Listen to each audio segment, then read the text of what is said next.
Para muitas tradições ancestrais, florescer significa despertar. E a beleza antecede qualquer conceito. É simplesmente ser em harmonia antes de qualquer construção mental. Florescer em Beleza é um projeto que combina a palavra escrita e a palavra falada. Através da escrita trago ordem e estrutura ao meu pensamento, enquanto que a voz solta abro-me à espontaneidade e fluidez. A proposta é combinar ambos. Não sei o que vai resultar desta combinação.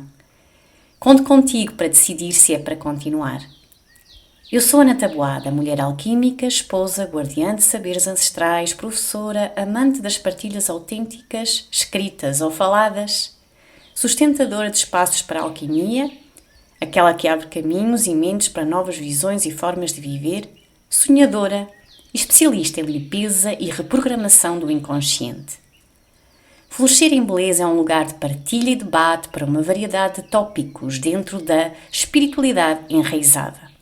Desde o feminino consciente, alquimias ancestrais, desafios da vida cotidiana, autocura natural, vida em casal e sexualidade, nascimento e morte, emoções e sua expressão, sonhos e inconsciente, abundância e poder pessoal, integridade e soberania, envelhecimento e maturidade, porque estas são as principais raízes da nossa vida.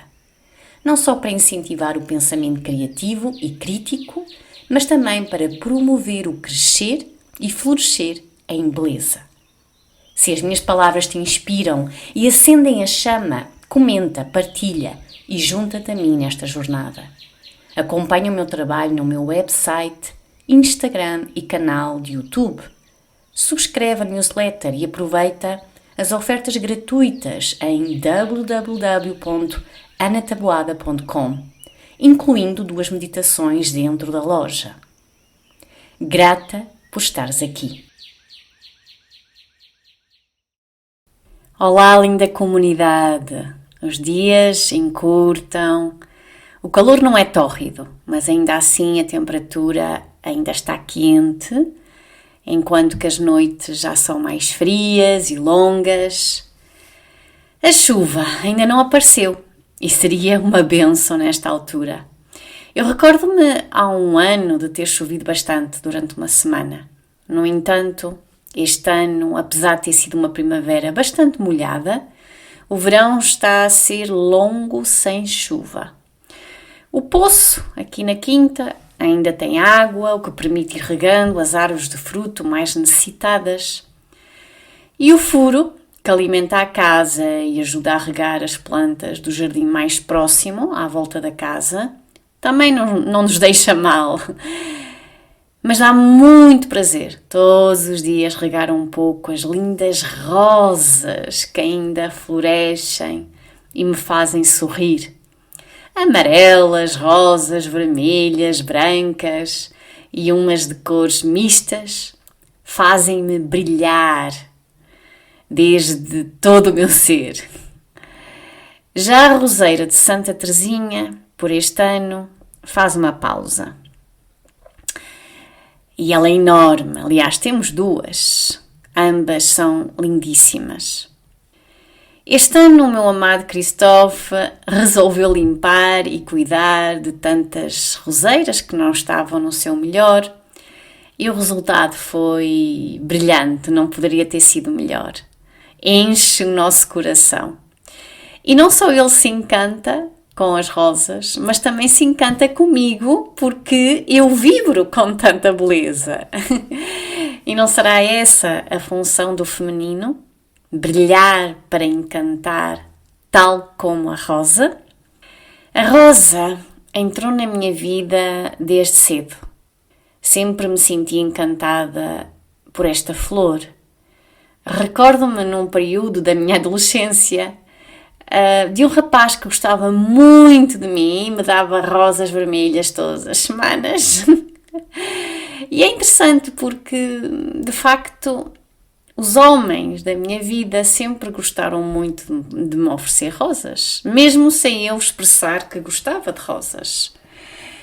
E quando comecei a trabalhar mais no sagrado feminino, oferecia muito rosas às mulheres nos meus eventos, seja aqueles que eu organizava em Braga, seja nos retiros por todo Portugal fora.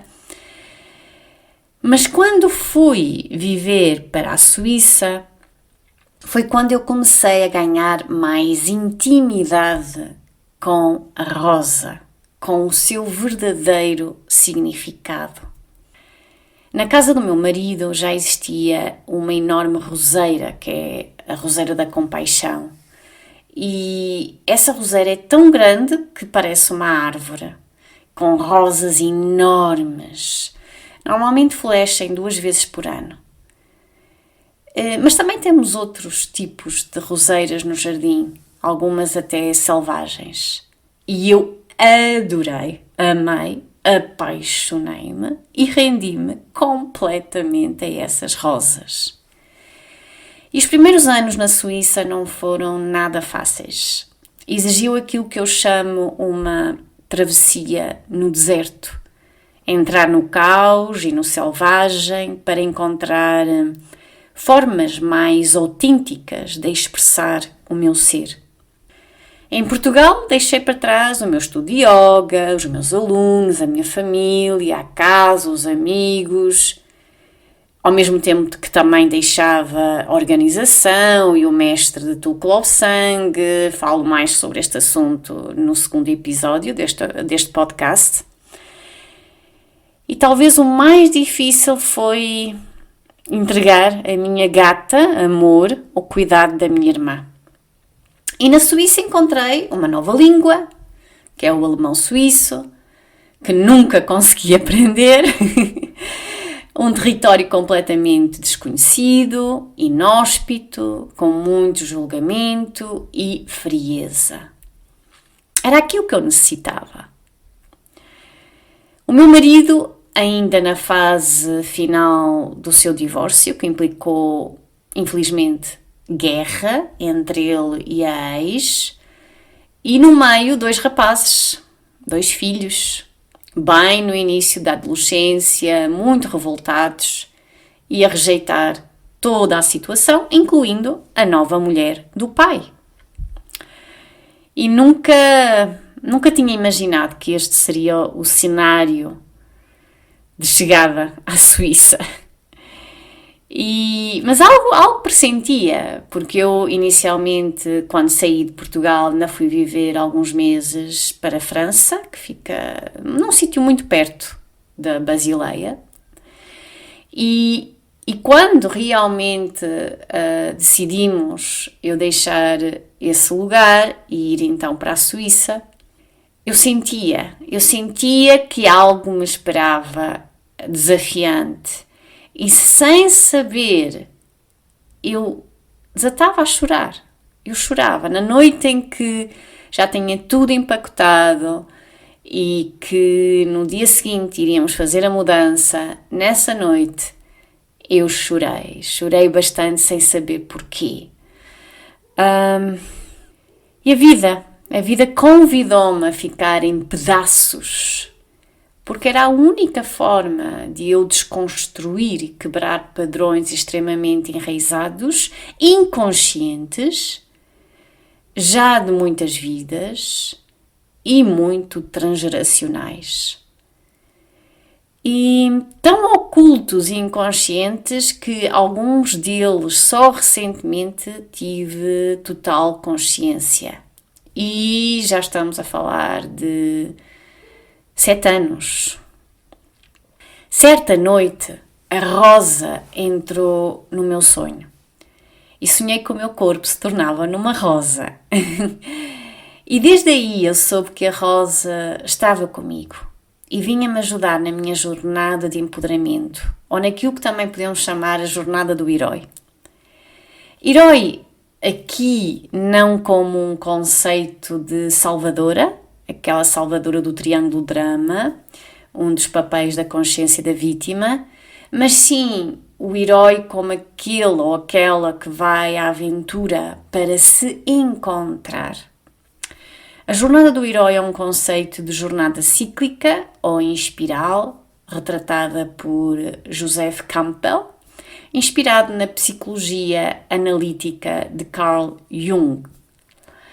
Esta jornada representa, em síntese, a morte de partes de nós que não nos servem mais, para que versões mais amadurecidas possam renascer. O caminho nunca é linear, mas sim em espiral. Isto significa que é feito camada a camada, pele a pele, tempos a tempos, como eu costumo dizer, como as camadas da cebola, ou mesmo a pele da cobra que é largada sazonalmente e caso ela não o faça, esta fica cega. A cobra literalmente fica sem ver. Então a visão apura-se, ou seja, ganha-se mais consciência ao que outrora era inconsciente. Este caminho em espiral é o que apresenta o mapa Maia Serpente Vida. E aqui é fácil de entender este movimento da vida em espiral para que a evolução da consciência tenha lugar. Podemos imaginar uma pirâmide de 13 degraus que se sobe em espiral, em que cada degrau corresponde a 4 anos da vida da pessoa. E a cada 4 degraus chegamos a um patamar da pirâmide. Repetem-se mais 4 degraus com diferentes energias, mas que vão estar alinhados com os degraus não só de baixo, como também os de cima. Ou seja, por exemplo, o degrau 5 estará alinhado não só com o degrau 1, mas também com o degrau 9 e o degrau 13 da nossa vida. E assim é o nosso processo de evolução ou maturação que se vai alinhando com algum momento do nosso passado, mas também do nosso futuro, porque estamos a falar de um tempo não linear. E para mim é importante também reconhecer que a Ana de agora, deste momento presente, não é melhor que a Ana de há 10 anos, nem pior da Ana daqui a 10 anos. E isto tem-me ajudado muito para não criar um sentido de superioridade nem inferioridade quando sou confrontada com mudanças. São diferentes estágios de amadurecimento e de consciência que não têm nada a ver com bom e mau, correto ou incorreto, bem e mal, ou mesmo superior ou inferior. Com a morte eu renasço, sim, mais alinhada com o que me é proposto nesse momento. Com certas partes mais maduras, porque há mais consciência. Então, isto é importante para mim, reconhecer que a semente não é pior que a flor. A maçã não é melhor que a flor da macieira.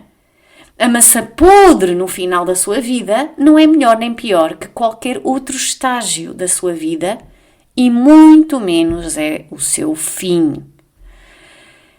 É a morte e renascimento, a mudança constante, um movimento de criação e de destruição, a dança do feminino e do masculino. A beleza desta existência para que a evolução possa acontecer. Mas nem sempre a morte e a criação dançam de mãos dadas, em complementariedade, e muitas vezes perdemos-nos num abismo sem fim, que parece que não tem fim, porque repete-se, a confusão repete-se, parece que não saímos desse caos. E isto tem muito a ver com o medo de perdermos certas partes de nós com as quais estamos muito apegados. E esse medo é terrível, é imenso. Mas é o preço da morte para renascermos, que é deixarmos ir padrões, pensamentos, crenças, máscaras ou peles que já são velhas para este momento em que estamos, mas que ainda assim tiveram a sua função e que, outrora, nos protegeram e deram-nos segurança e foram ao encontro de certas necessidades vitais. Mas quebrar e dissolver e deixar ir essas peles dá um medo terrível. E então exige imensa coragem, não só morrer, como também renascer. A noite escura é extremamente necessária, porque quanto mais escura, mais nos entregamos à intuição e à visão sem ver. Não há garantias e mesmo assim avançamos na caverna escura, até que pequenas brechas possam fazer entrar alguns feixes de luz clara. Lançamo-nos às chamas, o que exige muito confiança sem ver, sem saber, mas há um reconhecimento, uma confiança e um saber interno que lá no final, algures na destruição, se não resistirmos e não nos resignarmos, renasceremos das cinzas. E isto é a iniciação de começar uma nova jornada, um novo caminho, tal como o veado nos ensina a não seguir o mesmo trajeto na floresta. Ir ao caos, ir à confusão, atravessar a noite escura e selvagem da lua negra e sair dela renovados, com maior clareza e discernimento. E se realmente não resistirmos e nos deixarmos render para que se faça o arco completo, é certo que depois da tormenta chega a ordem. É, na minha visão, o nascimento do coração claro e soberano. E este tipo de iniciação é, sem dúvida, o amadurecimento do masculino dentro de nós, para que o feminino, também dentro de nós, possa amadurecer ou fluir livremente. Sem as margens, o foco, a direção, a verticalidade, a integridade, propósito e segurança, como é que a rosa poderá florescer?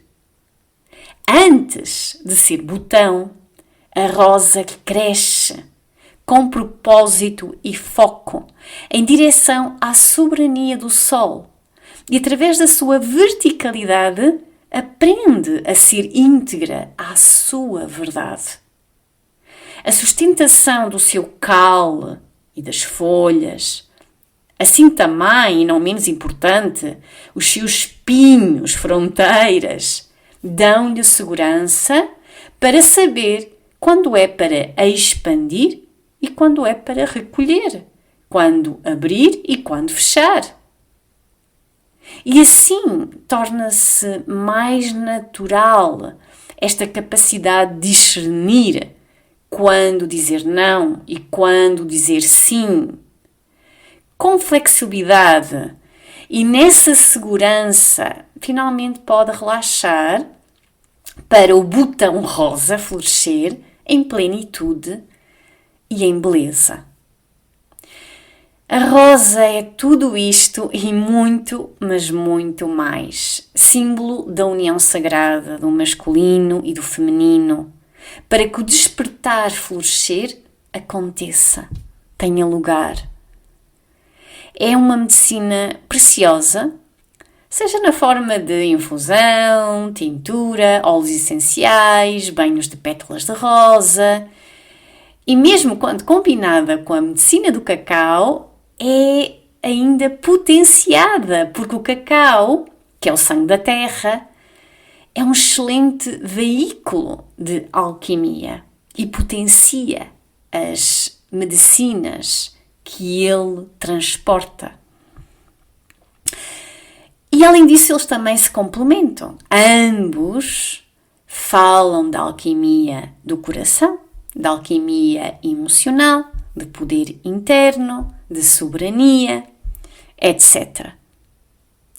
No entanto, na minha visão, bem posso comer, beber, banhar-me com muitas pétalas de rosa, mas se não entendo e integro na minha vida a sua profunda mensagem, significado, valor, de que me vale? A rosa, para ser rosa, necessita da força, proteção, discernimento, responsabilidade, disciplina e compromisso do masculino. Sem estas qualidades, ela vira donzela frágil e débil, sempre à procura da salvação fora de si. Por outro lado, a rosa, com a competência masculina, vira cato, deixa de ser rosa. Fica com uma armadura dura, impenetrável, sem a sensibilidade e flexibilidade do feminino. A jornada do herói é isto: o amadurecimento do feminino de mãos dadas com o amadurecimento do feminino. E cada rito de passagem, cada lua negra, cada morte na nossa vida é mais uma aventura para que o sol brilhe, o sol interno, brilhe de forma mais autêntica e em todas as direções. Norte, sul, este, oeste, em cima, em baixo, para fora e para dentro. Tanto exige a coragem e confiança do masculino, como a fluidez e a rendição do feminino. Caso contrário, não se completa o arco, interrompe-se o movimento que leva à evolução, à espiral em movimento. Existem grandes mortes na nossa vida, como existem as pequenas. Todos os dias, todos os instantes, a cada inspiração e a cada expiração. E levar essas mortes até ao final, sem interromper ou resistir, para que o renascimento aconteça e, muito importante, seja integrado, não é fácil. O medo traz resistências e travamos o movimento natural. Os períodos da minha vida que me convidaram a grandes iniciações talvez não teriam sido vividos da mesma forma se não tivessem sido fortalecidos, complementados e amadurecidos por experiências que eu mesma procurei. Foram minhas escolhas pessoais, que para mim foram muito necessárias nisto que nós chamamos a jornada do herói. Durante 7 anos, enquanto vivi com o meu ex-companheiro inglês, portanto, desde os meus mais ou menos 27 anos, eu morri e renasci nas incontáveis subidas pelas mais altas montanhas do planeta, por sítios magníficos, glaciares, montanhas escarpadas, colinas, vales, incluindo uma caminhada que fizemos durante 3 semanas por um parque selvagem nos Estados Unidos, sem contacto com a civilização. E todas essas experiências, aventuras e vivências, claro que me trouxeram imensos desafios e aprendizagens. Todos os incontáveis retiros que eu já fiz ao longo da minha vida, obviamente que foram todos importantes, mas alguns mais de iniciação, como, por exemplo, o meu segundo retiro de túmulo, aos meus 32 anos. Obviamente que a experiência que tive do despertar do fogo serpentino aos meus 33 anos também foi uma iniciação. Também o retiro de Tara Verde que eu realizei sozinha, portanto um retiro solitário no meio da natureza, numa casinha de pedra que nem quarto de banho tinha acesso depois a um quarto de banho exterior sem água quente, em que a única eletricidade vinha do painel solar, à noite não tinha eletricidade, sem telemóvel e com voto de silêncio. E esse retiro foi cerca de uma semana, 8 dias, 9 dias aproximadamente. Também foi muito importante para mim. O encontro da Dança da Terra e do Sol, de há 2 anos, que eu já mencionei nos episódios anteriores, que implicou 4 dias de jejum, falta de sono, muitos temazcais, obviamente que também foi muito importante para mim. E até mesmo de forma mais regular e na minha casa, as noites de incubação de sonhos. Tudo para mim, essas iniciações, onde eu crio condições para me submeter a uma certa disciplina, compromisso, em estar voltada para dentro, em observar-me a mim, as minhas emoções, os meus pensamentos, e não ter qualquer tipo de distração, ou pelo menos reduzir o máximo que eu puder, depois dependendo do tipo de proposta, não é? Claro que são grandes iniciações. E sobre estas experiências e aventuras ditas mais espirituais, falarei, como já prometi, num episódio à parte. Claro que estas são grandes aventuras, em especial se implica jejum, falta de sono, escuridão, silêncio. E são aventuras que escolhemos fazer rumo ao desconhecido, ou seja, sair de uma zona confortável, em que reduzimos muito as distrações para nos conectarmos connosco mesmos, com o nosso interior, e para aprendermos a render mesmo no desconforto. Não para forçarmos, mas antes aprendermos a conferir segurança ao nosso sistema para verdadeiramente relaxarmos.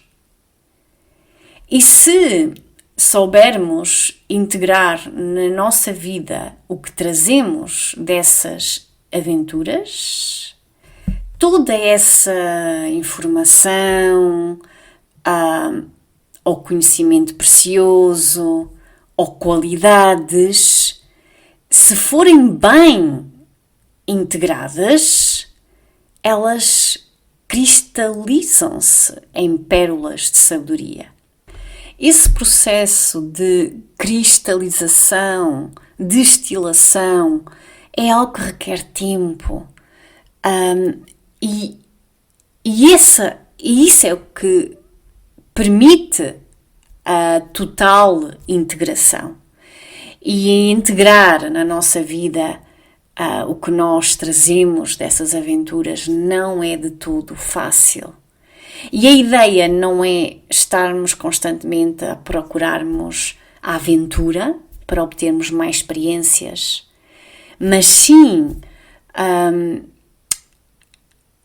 começarmos a ganhar uma habilidade de reconhecer que a própria vida mais mundana, aquela de todos os dias, é a própria jornada do herói. E sem dúvida que todas essas experiências que nós procuramos desde a nossa escolha pessoal, não é? Eu que estou a mencionar as experiências espirituais, Para mim, as caminhadas que eu fiz pelas montanhas mais altas do mundo também foram experiências espirituais. Elas são importantes, sem dúvida, porque elas dão-nos essas tais possibilidades, oportunidades de iniciação.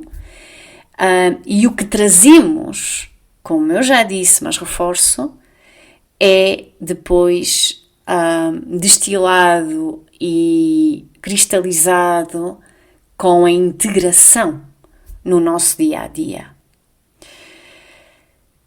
Mas só faz sentido tudo isso quando realmente tomamos consciência que o dia a dia é já a grande aventura. E não é fácil levar a coragem, confiança, flexibilidade, rendição às aventuras do dia a dia. A jornada do herói compreende 12 estágios que descreve todo o processo de morte e renascimento, que ao nível psíquico envolve a dissolução de padrões e máscaras às quais estávamos muito apegados e a neutralização de partes que nós rejeitávamos de nós mesmos, de nós mesmas. É uma jornada que para mim envolve o amadurecimento do masculino, ao mesmo tempo que convida o feminino a naturalmente amadurecer. E todas estas oportunidades para iniciação, para morte e renascimento, ou os ritos de passagem, são extremamente importantes para nós, na nossa não só individualização como seres humanos, mas também na nossa expansão e evolução. E eu creio que esta sociedade tão desempoderada e tão à procura de respostas fora de si mesma, do seu interior, vem dessa falta, dessa carência, destes ritos de passagem, destas iniciações onde nós escolhemos reunir determinadas condições para irmos a essa aventura, uma aventura onde vamos, obviamente, encontrar muitos obstáculos, mas que temos toda a capacidade de os superar e assim iniciamo-nos. E eu creio que a iniciação, ela é feita de nós para nós, ou seja, de mim para mim. Por mais que a iniciação possa ser sustentada e orientada por outras pessoas e mesmo líderes ou guias espirituais, não são esses seres que nos vão iniciar. Eu não só me permito entregar essas provas, como também eu escolho iniciar, eu então inicio-me, sou eu mesma. E como também sou eu que tenho que reconhecer que me iniciei. É como eu falo de iniciação, por exemplo, ao fogo sagrado. Ninguém me pode iniciar ao fogo sagrado, mas sim ele mesmo, quando eu reconheço o fogo dentro de mim. Ou a rosa, iniciação à rosa. Ninguém me vai iniciar à rosa. Sim, pode-me orientar, pode-me guiar, pode-me mostrar o caminho, mas sou eu. Quando eu reconheço a rosa dentro de mim, eu estou-me a iniciar à rosa. A rosa está-se a revelar a mim. É quando nos fundimos, não é? Quando realmente tomo consciência que eu e a rosa não somos consciências separadas e, portanto, ela vive em mim. Mas vamos agora ver numa visão mais arquetípica da mulher como podemos reconhecer esse amadurecimento e complementariedade do princípio feminino e masculino nos chamados 7 arquétipos ou aspectos da psique feminina. Começamos pela donzela. A donzela representa as nossas qualidades mais inocentes, joviais, vitais, a curiosidade para aprender e iniciar novas aventuras.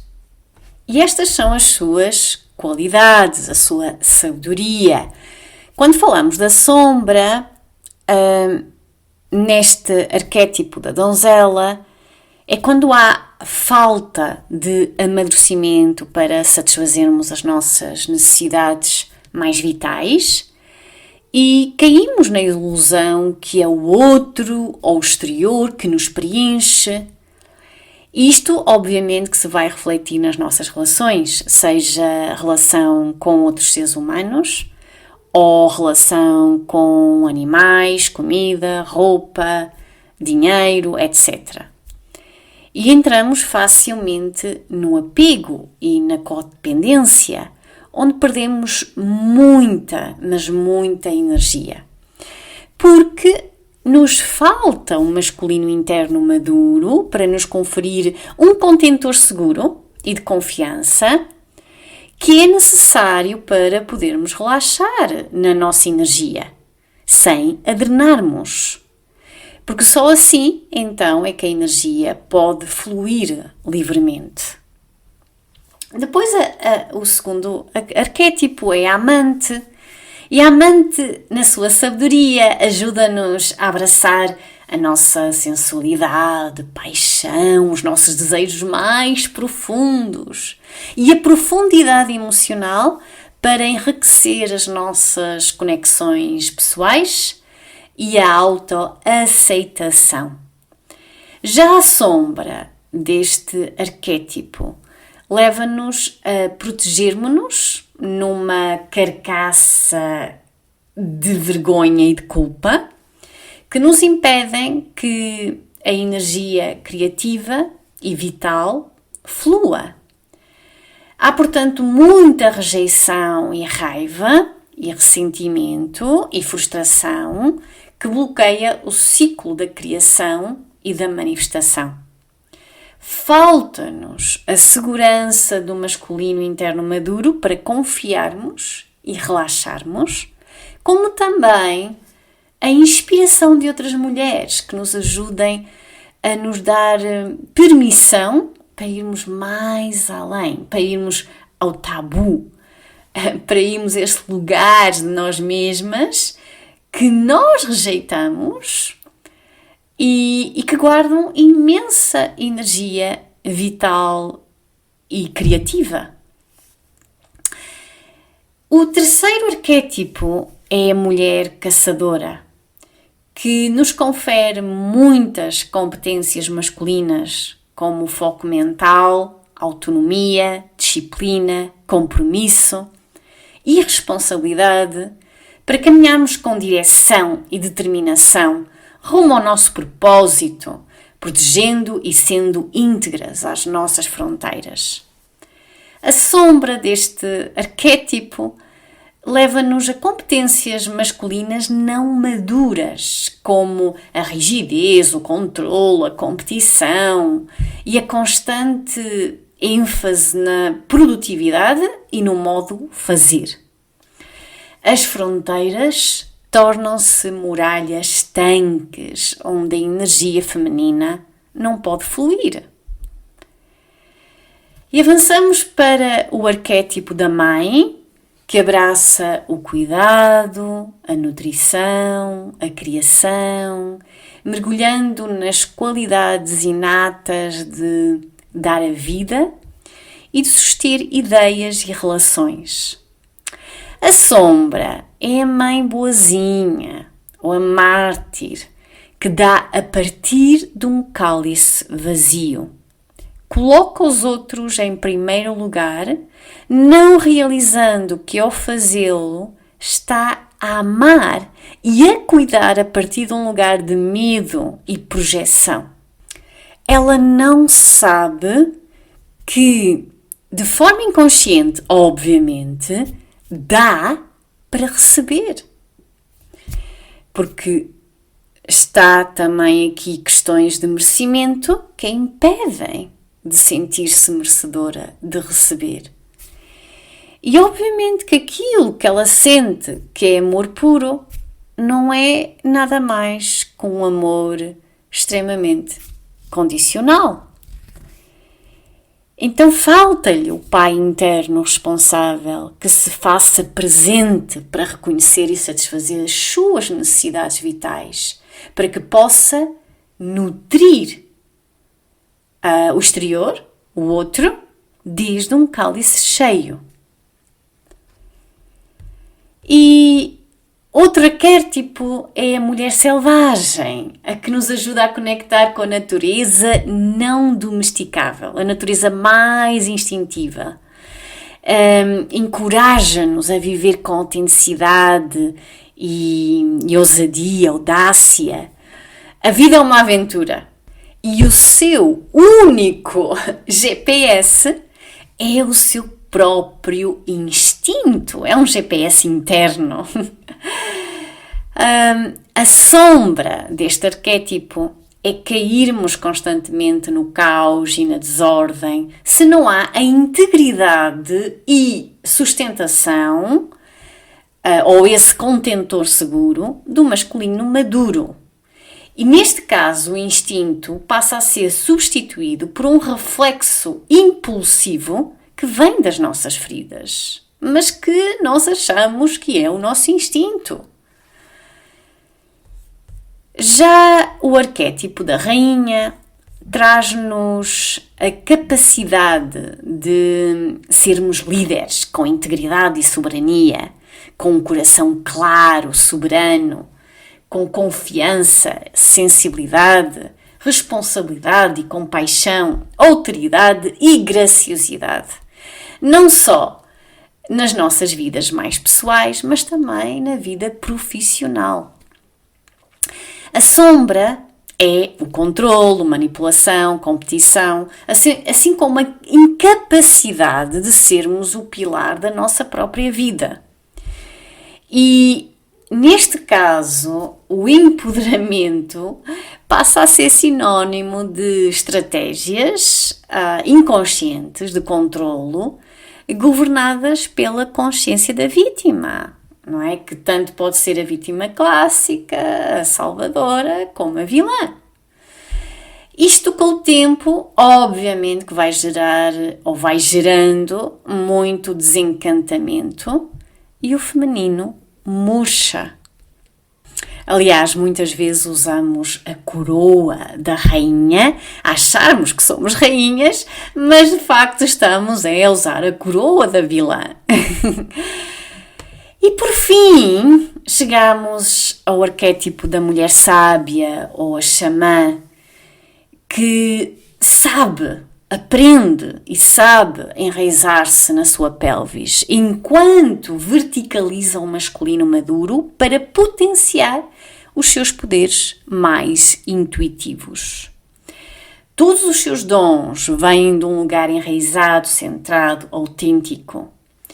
Já a sombra é a ativação de certos centros intuitivos, psíquicos e até mesmo mediúnicos de forma não alinhada com o seu centro de poder interno, canalizando sem autenticidade e sentido de responsabilidade pessoal. E isto acontece em muitas de nós quando nós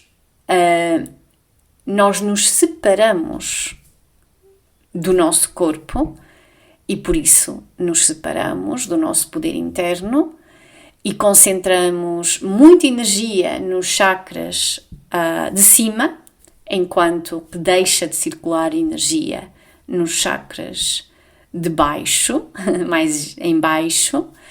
Isto cria então essa separação e esse tal desequilíbrio em que então vamos potenciar muita sensibilidade para ver, para sentir os outros, o outro lado, mas não estamos realmente enraizados neste corpo e, portanto, essa canalização, visão, intuição não está verdadeiramente alinhada com o nosso propósito, com o nosso caminho, com o nosso corpo.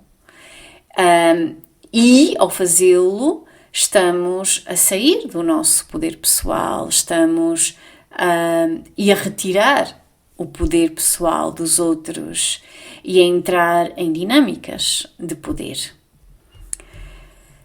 Bom, mas em conclusão, todos estes arquétipos ou assinaturas psíquicas e energéticas vivem em diferentes graus em todas as mulheres. Não só a sua luz, mas também a sua sombra, obviamente.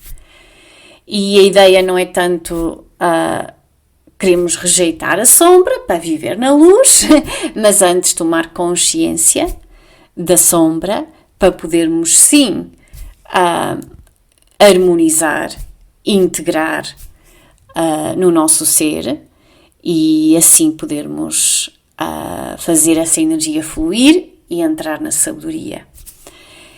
Em todas elas, em todos estes arquétipos, estados de consciência, a beleza feminina não floresce quando o rei interno ainda não amadureceu.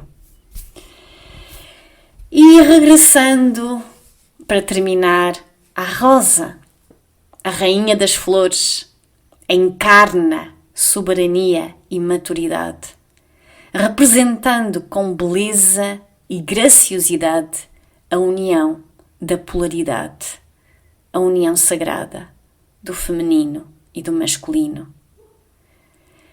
E não é por acaso que a introduzo na formação Guardiã de Cacau. E também a rosa entra no trabalho com os sonhos, naquilo que eu faço, naquilo que eu partilho e apresento, juntamente com a abelha, a serpente e outros arquétipos e consciências ancestrais que também me são muito íntimos. Então a rosa é muito mais que uma flor. Ela encarna um arquétipo e uma consciência intemporal que vai mais além da matéria.